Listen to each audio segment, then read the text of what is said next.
Well, hello everybody. It's Laura Van Vertlo. I'm the Stampin' Up! Demonstrator, and laurascreativecorner.net is my blog. And this is also where you can shop with products that you might want to buy. And one of the things that I thought would be helpful for people that especially are new to Stampin' Up! Products is to know how to mount the stamps, specifically the cling stamp sets. We do have photopolymer, which do not require you to actually put them together, but the red rubber stamps come and they look like this when you get them. You have a sheet of stickers. One side you can read, that's not the side you want. And then there's another side that has stickers that split in half. There are instructions right here, but I find it helpful to actually have somebody do it in front of you. And then there's a protective layer on this side of the stamps. And then here's your red rubber stamps.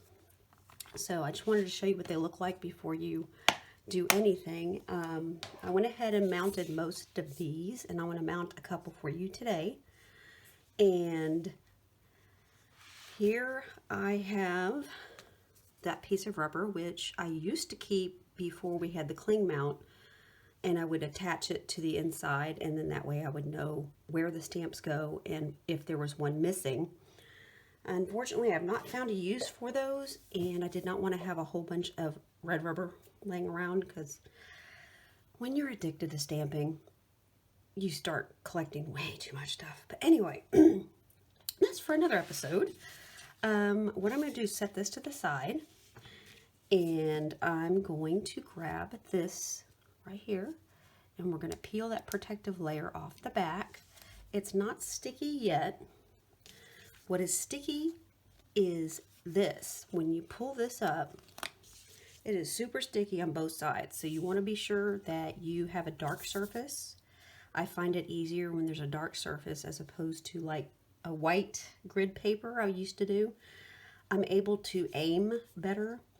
I have too much lighting so you can see, but I would suggest not as much lighting as I have, just because it creates shadows. But if I had $1 for every one of these I put together, I'd be rich. Anyway, so let's go ahead. So I'm going to place it down, and honestly, once it's down, it's down.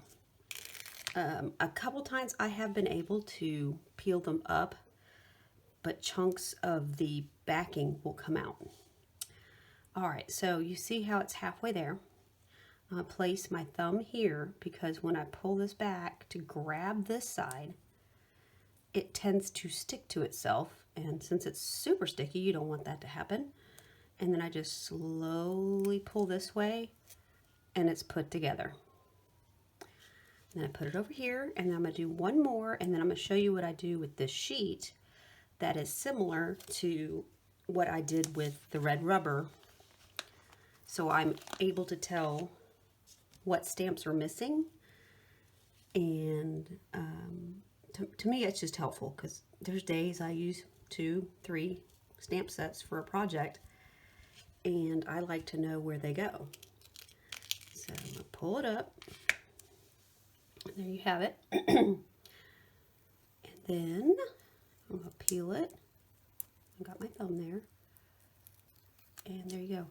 If you have a little bit overlap, or it kind of went down a little wonky, you can always go back and get kind of like these are scissors that I don't really care that my snips, they're old, and I've got several pair of these. I wouldn't use ones that you use for like ribbon.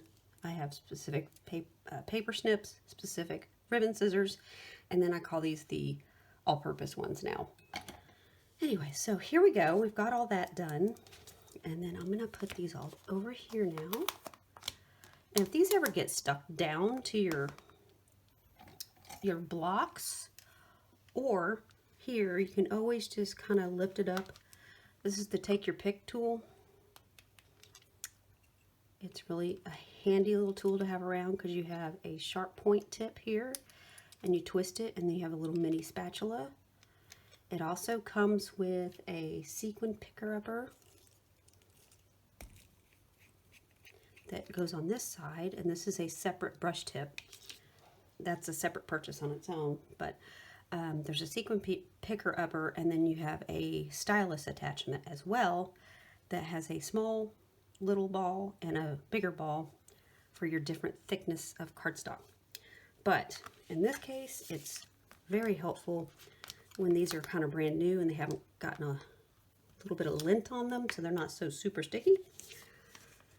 I've had a couple of them stick to my blocks too, so just a handy tip so you don't tear them up, but at least they stick to the block. So what I did is I peeled off this thin piece. I'm going to throw it in the trash. And then now I have this, and then on this side you can even see the name and the product number, and you just match them up and you are good to go to start stamping and creating cards for your friends and family. I invite you to join my Facebook page.